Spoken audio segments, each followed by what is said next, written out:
El estado del recién nacido se define por su edad gestacional, peso y existencia de patología. La edad gestacional es el tiempo transcurrido desde el primer día de la última regla hasta el nacimiento. Se establece que la gestación a término son 40 semanas. A efectos clínicos, el recién nacido a término tiene entre 37 y 42 semanas de gestación. Si tiene 36 o menos semanas se trata de un pretérmino y si tiene 42 o más semanas, de un postérmino o posmaduro. Peso. Debe valorarse en relación con la edad gestacional y es adecuado cuando está entre el percentil 10 y el 90. Estos valores representan aproximadamente para un niño a término cifras entre 2.500 y 4.000 gramos. Cuando el peso es inferior al percentil 10 se habla de un recién nacido de bajo peso para su edad gestacional, por el contrario, un peso superior al percentil 90 hace referencia a un peso elevado para la edad gestacional. Genéricamente se suele denominar bajo peso a aquel que tiene menos de 2.500 gramos y macrosoma al que pesa más de 4.000 gramos. Patología. El estado neonatal normal es el de un niño a término, de peso adecuado y sin trastornos patológicos. La valoración del estado neonatal debe efectuarse a través de a. Anamnesis con datos maternos, obstétricos y perinatales. b. Exploración clínica completa del recién nacido, así como puntuaciones diversas, Apgar, Silverman, valoración del peso. c. Determinación de la edad gestacional. La prueba de Apgar es un examen rápido que se realiza al primer y quinto minuto después del nacimiento, fue instaurado por Virginia Apgar en 1952. El puntaje en el minuto 1 determina que tan bien toleró el bebé el proceso de nacimiento y se relaciona con el pH en sangre arterial umbilical.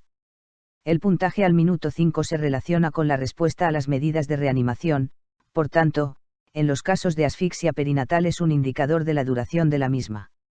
En ocasiones se evalúa a los 10 y 15 minutos como indicadores evolutivos de la situación. El test de Apgar toma en consideración los siguientes parámetros. A cada una de estas categorías se le da un puntaje de 0, 1 o 2 según el estado observado. Esfuerzo respiratorio. Si el recién nacido no está respirando, el puntaje es 0.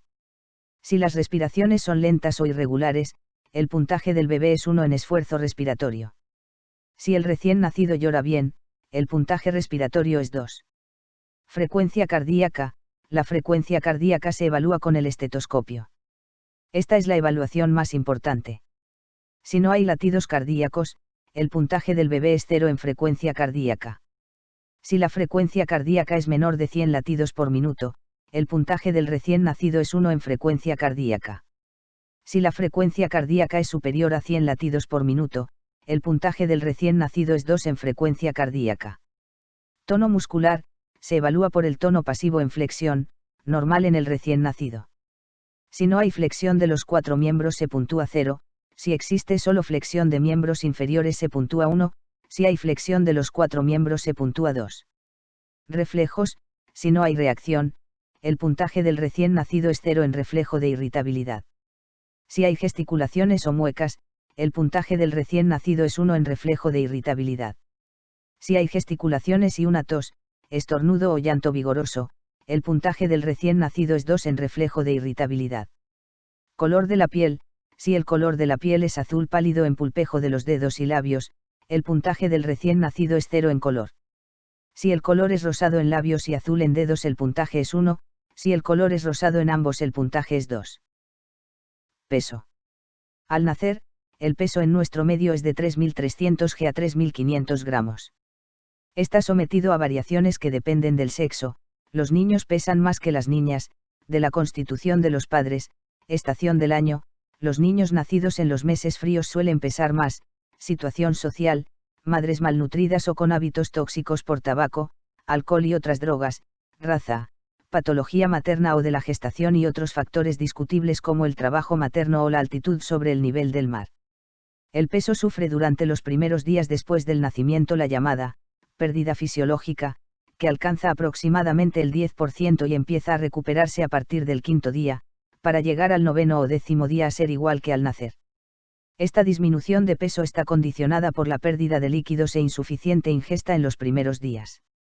Una pérdida exagerada de peso los primeros días, aparte de una deficiente alimentación y excesivo abrigo o calor ambiental, hará pensar en un edema previo del neonato, aunque no sea ostensible clínicamente. Longitud. Al nacer, por término medio es de 50 centímetros, con diferencias relacionadas con los mismos factores que condicionan el peso. El límite inferior normal es de 46 centímetros y, si es menor, lo más probable es que esté relacionado con prematuridad o retraso de crecimiento intrauterino. Perímetros. El cefálico es de 34 centímetros y el torácico a nivel de mamilas de unos 2 centímetros menos, 32 centímetros.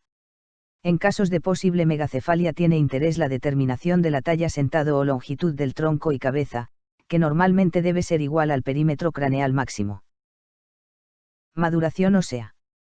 La mayoría de los niños a término tienen 6 puntos secundarios de osificación, el de la epífisis inferior del fémur, el superior de la tibia, el de la epífisis proximal del húmero y 3 del tarso, calcáneo, astrágalo y cuboides, pero hay amplias variaciones individuales.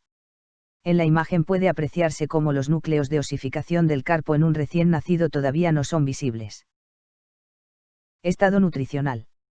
El índice más utilizado es peso según edad gestacional, que indicaría el peso esperado para una edad determinada. Si es inferior al percentil 10 se considera malnutrición. El índice ponderal de Rorer, peso/talla 3, es el equivalente del cociente peso/longitud en el recién nacido. Los compartimientos corporales se valoran mediante el pliegue adiposo cutáneo. Se considerará que hay depleción de grasa cuando es inferior al percentil 10 o 5, según los autores. El perímetro braquial refleja tanto la masa grasa como muscular del brazo. El cuidado de todo recién nacido comprende al menos una evaluación especial en 3 momentos durante los primeros días de vida. Primero. Evaluación inmediata. La primera evaluación y examen del recién nacido incluye los siguientes aspectos. Evaluación de la respiración, frecuencia cardíaca y color. Si estos están alterados se siguen los algoritmos de reanimación del recién nacido descritos en los seminarios de prácticas neonatals. Test de Apgar. Al minuto y a los 5 minutos. Descartar malformaciones mayores. Algunas son emergencias vitales que pueden presentarse inmediatamente o en el curso de las primeras horas y días de vida, como la atresia de coanas, hernia diafragmática, atresia esofágica, hipoplasia pulmonar, malformaciones renales, disrafias espinales, genitales ambiguos, o imperforación anal. Antropometría y primera evaluación de edad gestacional. La edad gestacional, el peso y la adecuación de este a la edad gestacional permitirán la clasificación del recién nacido. Para los padres es muy importante proporcionar una información rápida del sexo, peso, talla, ausencia de malformaciones en un informe preliminar. Segundo, cuidado de transición. Las primeras horas de vida del recién nacido requieren de una supervisión especial de su temperatura, signos vitales y estado clínico general. Este debe realizarse junto a la madre si el niño no tiene problemas, cuidando que se mantenga un buen control de la temperatura. Se debe anotar la emisión de la primera micción y la expulsión de meconio. El 92% de los recién nacidos emite la primera orina en las primeras 24 horas de vida, un alto porcentaje lo hace en la sala de partos. Todos deben haberlo hecho a las 48 h de vida. En caso contrario debe sospecharse una anormalidad renal o de vías urinarias. En cuanto a la expulsión de meconio, alrededor del 69% lo hacen en las primeras 12 horas de vida, el 94% en las primeras 24 horas y el 99% en el curso de las 48 horas de vida. Tercer periodo puerperal. Este periodo tiene una gran importancia desde el punto de vista educativo y preventivo. La madre se encuentra en una condición única para interesarse y captar conocimientos y contenidos educativos que le facilitarán el cuidado posterior de su hijo. Aspectos a tener en cuenta incluyen la evolución del peso, alimentación, color de la piel, eflejos o el cuidados del ombligo. Aspecto general. La facies en las primeras horas de vida suele estar abotargada, con edemas palpebrales que dificultan la apertura de los ojos. Después de 1 o 2 días, estos signos desaparecen y se hacen más manifiestos los rasgos faciales constitucionales o patológicos. En los ojos se aprecian a veces hemorragias subconjuntivales, que desaparecerán espontáneamente. En la nariz debe comprobarse la permeabilidad, así como la simetría de las ventanas para descartar la luxación traumática del tabique nasal, más frecuente en partos de cara. La cabeza se moldea durante el parto y suele tener una forma ovalada o apepinada. Es frecuente encontrar una tumefacción discreta de las partes blandas, que constituye el llamado caput sucedaneum o tumor del parto, deberá distinguirse del cefalohematoma o hemorragia subperióstica. Puede, asimismo, presentarse un cabalgamiento de los paraiatals, con la consiguiente reducción del tamaño de las fontanelas, que incluso son inapreciables a la palpación. Pasadas algunas horas del parto, los diámetros de la fontanela anterior son de 3 a 4 centímetros. El tórax tiene forma de campana, estando las costillas en posición horizontal y no oblicuas como sucede en edades posteriores. El tejido muscular es escaso y puede detectarse, cuando existe, la agenesia del pectoral mayor como en el síndrome de Pouland, que también presenta hipomastia o amastia unilateral. Las clavículas deben ser exploradas para descartar la presencia de fractura, dolor, tumefacción, crepitación, reflejo de moro asimétrico. El abdomen es algo abombado, por encima del nivel del tórax. Existe hepatomegalia fisiológica que puede sobrepasar el reborde costal. El bazo es palpable en algunos niños. Las extremidades son cortas, apreciándose en las inferiores encorvamiento de las tibias, deformidad fisiológica que puede persistir hasta el final del segundo año de vida, ya que se suele acentuar en la edad de los primeros pasos. Hay tendencia a presentar posiciones patológicas, como pie varó, con más frecuencia, talus o valgus. Generalmente son malposiciones reductibles que desaparecen pronto de forma espontánea. Ambas caderas deben ser exploradas cuidadosamente con las maniobras de O'Urtalani y Barlow para descartar su luxación congénita o displasia coxofemoral. También deben palparse los pulsos femorales. Características de la piel. Al nacer está cubierta por el vernix caseoso o unto sebáceo, útil para la protección contra infecciones y como nutriente de la piel, evitando su descamación precoz. También puede apreciarse el lanugo, vello muy fino, sobre todo a nivel de hombros y dorso, que en los niños a término es escaso y desaparece a partir de la segunda semana de vida. La descamación fisiológica presenta pequeñas láminas o furfurácea. En algunos recién nacidos, especialmente si han sufrido enfriamiento, aparece en forma de láminas más grandes, pudiendo ser además más extensa, lo que origina la descamatio lamelosa neonatorum. A nivel de la cara, raíz de la nariz, párpados y frente, y a veces en el occipucio son frecuentes pequeñas dilataciones telangiectásicas, angiomas capilares, denominadas nivae materni. Suelen enrojecer al llorar el niño y palidecer progresivamente, hasta desaparecer hacia el final del primer año. Es frecuente encontrar, sobre todo en las alas de la nariz, unos elementos puntiformes y amarillentos, como comedones o mejor quistes sebáceos, milium facial, que desaparecen al segundo o tercer mes. Asimismo, a menudo aparecen a los pocos días de vida lesiones puntiformes de acné neonatorum, relacionadas con la crisis hormonal. En la región sacra existe a veces una mancha de color pizarroso, que palidece a menudo hacia el primer año, mancha de Bowles, también llamada mongólica. Pueden surgir ampollas de succión, en manos o pies por el reflejo de succionar del feto. Las encías carecen de dientes, si bien a veces pueden existir dientes congénitos, en uno por cada 2000 recién nacidos, que pueden ocasionar úlceras en la base de la lengua, enfermedad de Riga Fede, y el teórico riesgo de aspiración si se desprenden. Los quistes de inclusión son unos pequeños nódulos blanquecinos y duros en la encía que desaparecen espontáneamente y se pueden confundir con dientes congénitos. En el velo del paladar suele existir un punteado fino, blanquecino, que recibe el nombre de milium palatino, nódulos de Vahan o perlas epiteliales de Epstein.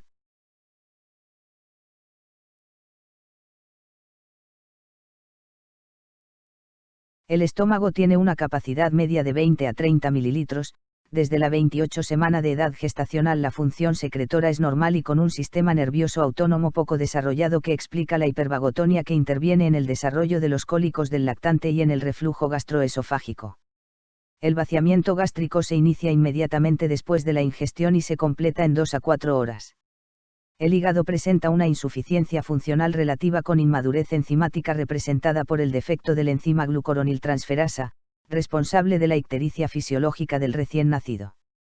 La absorción de grasas está dificultada en el prematuro y se absorben mejor las poliinsaturadas y los triglicéridos de cadena media, TCM. Las heces en los 3 o 4 primeros días están constituidas por el meconio, formado durante la vida intrauterina en el tubo digestivo del feto y compuesto, fundamentalmente, por bilis, restos epiteliales y líquido amniótico.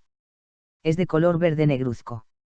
Su eliminación se inicia, generalmente, antes de las 12 horas. La existencia de un meconio poco pigmentado debe hacer sospechar una atresia de vías biliares. En la imagen se aprecia ausencia de aireación abdominal con imagen en doble burbuja sugerente de atresia de ileón. Al nacer, la circulación placentaria se interrumpe y se instaura la circulación pulmonar, con disminución de las resistencias vasculares pulmonares y el consecuente descenso de la presión pulmonar, que será inferior a la sistémica. Durante la primera semana de vida, el aumento de la presión arterial de oxígeno motiva la maduración de las arteriolas pulmonares hacia vasos de baja resistencia. En situaciones de hipoxemia mantenida esta transición no se produce persistiendo altas resistencias pulmonares e instaurándose hipertensión pulmonar, también denominada como persistencia de la circulación fetal. Existen 3 shunt arteriovenosos fisiológicos en el feto que se ven anulados en condiciones normales tras el parto. El agujero de Bottal o foramen oval y el conducto arterioso se cierran funcionalmente de forma progresiva y pueden auscultarse soplos transitorios. El ductus venoso comunica la vena umbilical con la vena cava inferior. El ductus arterioso comunica la arteria pulmonar con la aorta. En el recién nacido existe taquicardia fisiológica de 120 a 150 latidos por minuto. En los niños es frecuente la fimosis, rara vez completa, así como adherencia balanoprepucial y el hidrocele uni o bilateral. En sus grados mínimos son variantes fisiológicas, que desaparecen espontáneamente en el primer año de vida. Los testículos, de aproximadamente 1 centímetro de diámetro, están en las bolsas en el 98%. El escroto es grande, con evidente disminución en meses posteriores y a veces hiperpigmentado. En las niñas los labios mayores están poco desarrollados y pueden dejar visibles el himen, los labios menores y el orificio uretra. Con frecuencia existe un exudado vaginal con células descamativas, vulvovaginitis descamativa fisiológica, e incluso una pérdida hemorrágica, lo que unido a la tumefacción mamaria y al posible acné facial, completa el cuadro de la pubertad precoz en miniatura. El tamaño de la areola y el pezón, y más concretamente del nódulo mamario, están en relación con la edad gestacional.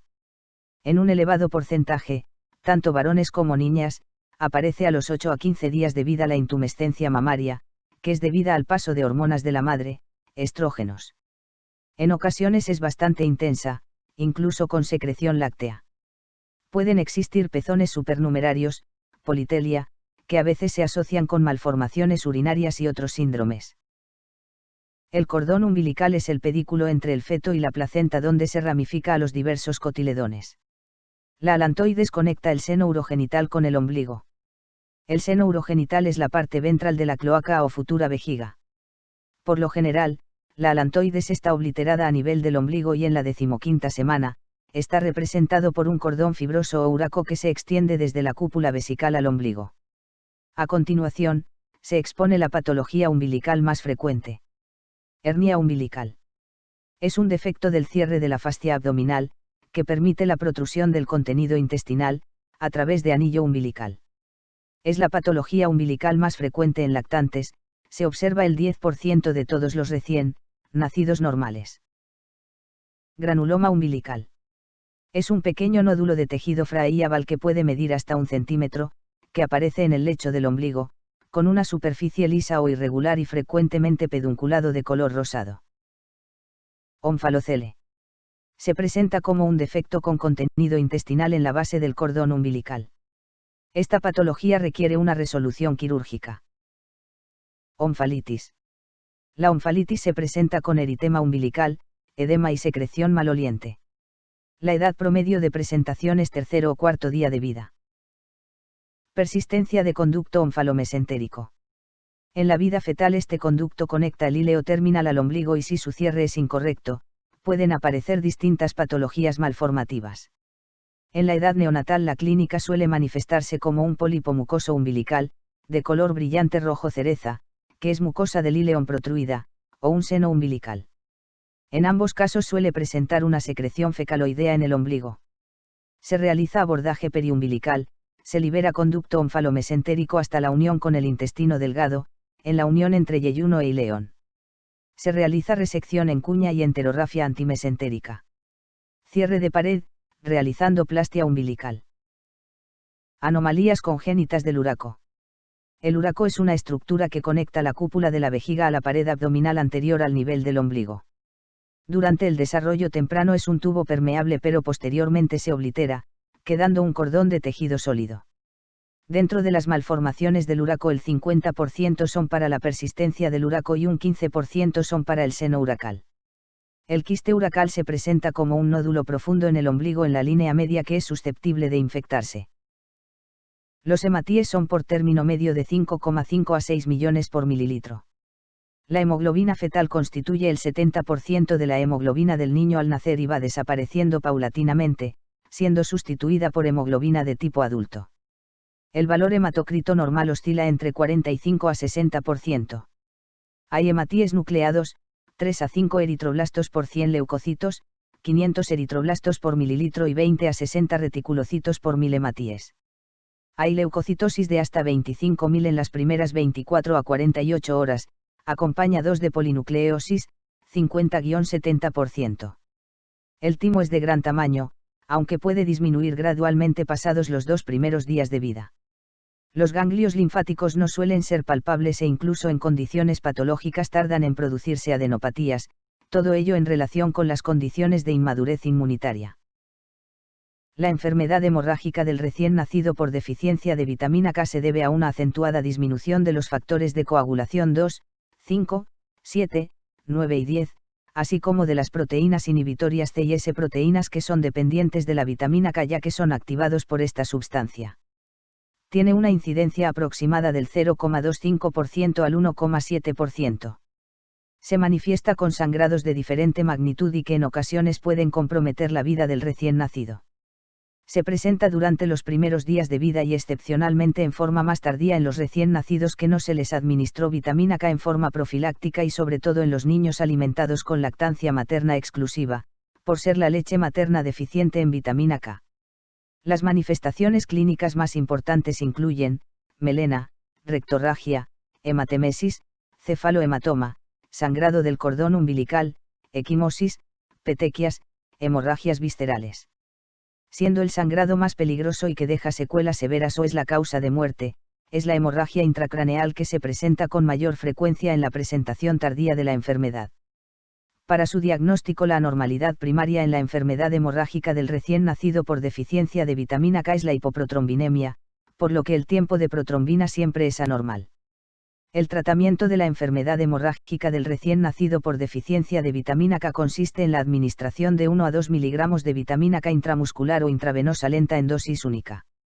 Si la hemorragia es considerable, se puede administrar, además, 10 a 15 mililitros por kilogramo de plasma fresco congelado. Recién nacido postmaduro o posttérmino es el neonato cuyo embarazo ha durado 42 o más semanas, 294 días o más. Estos niños pueden tener un peso adecuado, bajo o elevado para su edad gestacional. Entre el 4,5 y el 9,5% de todos los partos corresponden a embarazos posttérmino, en los cuales aumenta la mortalidad perinatal. Las características más frecuentes son, aparente pérdida de peso, aspecto inusual de alerta, mirada viva, ausencia de vernix caseoso, piel seca y apergaminada, manos arrugadas de lavandera, con descamación precoz e intensa, uñas alargadas y quebradizas, lanugo ausente y habitualmente una coloración verdosa del cordón umbilical y de la piel. Con frecuencia habrá precisado maniobras de reanimación en el paritorio, y presentado tanto la aspiración de meconio y líquido amniótico como la hipertensión pulmonar secundaria.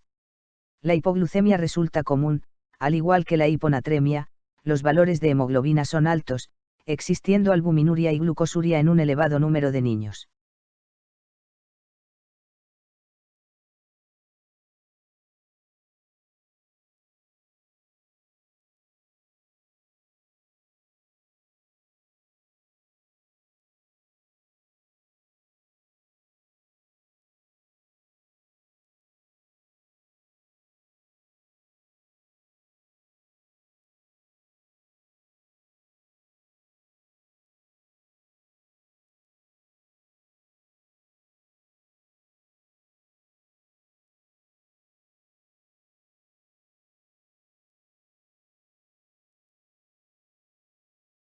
El cerebro pesa al nacer 350 a 400 g. Tanto el sistema nervioso central como el autonómico y el periférico se caracterizan por la marcada inmadurez y por la insuficiente mielinización. La sensibilidad ofrece respuestas peculiares por la inmadurez anatomofuncional, pero es evidente la afectación por el dolor, que debe ser evitado. El psiquismo o la conducta neonatal puede ser explorado con pruebas específicas, Brey-Saltan, Scanlan, lo mismo que la situación neurológica. Este apartado será desarrollado extensamente en el Seminario de Exploración del Recién Nacido.